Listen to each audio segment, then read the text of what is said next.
when we were commemorating the anniversary of the earthquake in Haiti, then the tsunami happened in Japan. It was devastating just to realize how small the world is. And if we, as citizens of the world, don't put our heads together to support one another, we are just kidding ourselves.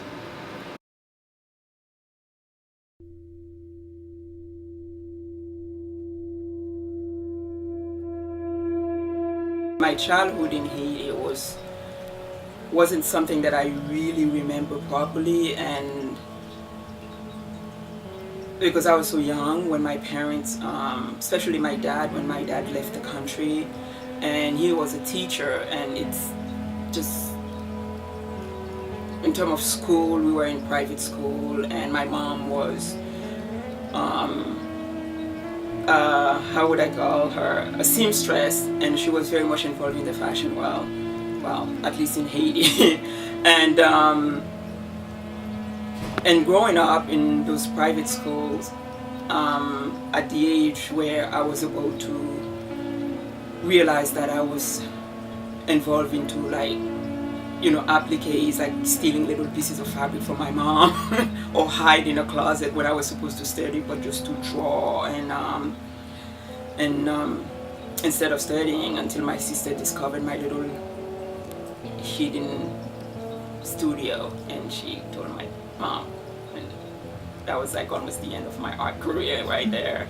But coming here, and my dad actually was the one in this country first before we came, and my parents were divorced, so we came to this country without my mother, and so it was kind of difficult to leave my mom behind, and but somehow we were able to manage, because we used to go back and forth to visit. Still life was something, was a style of work I always admired, and when I entered school, I went there for paintings, but when I entered school, I ended up doing textile design more than paintings. Although I did study Chinese, like the discipline in Chinese and Japanese ink work, and also the Italian technical painting, like to copy the masters. So when I was doing that, then I started really enjoying still life, like the Impressionist style of still life Cézanne, and I was so influenced by his style of still life. So still life to me is kind of like a therapy as well as abstract, but my focus is more into figurative work. It's not really still life, though. Whenever I stop doing figurative work, then I'm like, oh, it's time for my therapy, then I just go into still life or doing abstract. But figurative, especially women's painting women, I am a feminist artist. There isn't anything to hide about it. I am a feminist artist, and I support a lot of organizations that are helping not only human rights in general, but women. As you can tell, I paint a lot of Asiatic style of still like the geishas, and women, and especially geishas, are so submissive. They not to have babies or get married, so by giving them babies like this one, breastfeeding or smoking a pipe, it's just giving them voices. So this is my way of putting voices for those who do not have it, in terms of, yes, women. Yeah. So I had a glance of a picture of the earthquake, and that stayed with me for a long time, and it's still with me right now. And I could not sleep. I could not even do my art because I was crying constantly, and I felt like I was paralyzed by just the 2 minutes of that picture I saw on the television screen.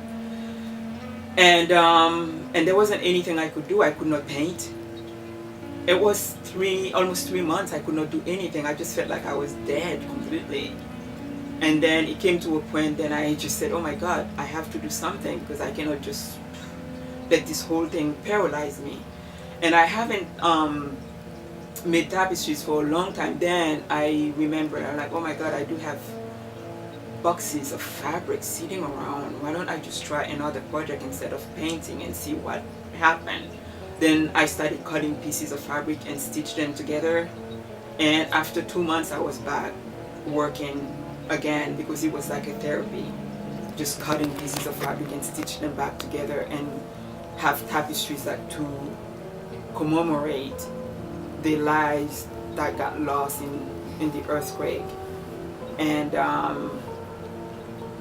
yeah, it's still with me, and that's not something that can go away anytime. Actually, one of my uncles, the only uncle I have left, was attacked by this cholera thing. He was one of the lucky people to survive it.